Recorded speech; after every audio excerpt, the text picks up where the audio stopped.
Владимир Уйба доняли сижман, школа купедан уджияс. Ваш величанин искищан воен, а выльсе строительное образование нацпроект подулен. Унжик шумце юкыс республика. Унылышеден иштен ставысло кирпичиш.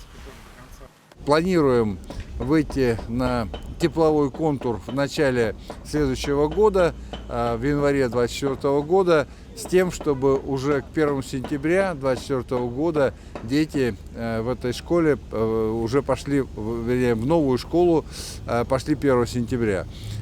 Школа также одна из самых современных будет, потому что новая, будут предусмотрены все помещения внутри школы не только для учебного процесса, но и плюс вспомогательные. Это кружковая деятельность, это мастерские, это спортивные залы, естественно, пищеблок и так далее.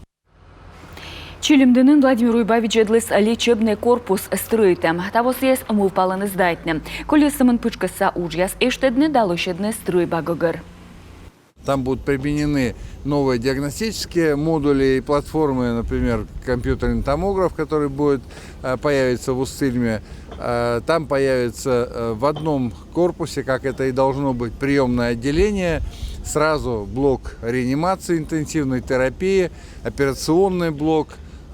И в этом же корпусе будет вся диагностика, в том числе лабораторная диагностика.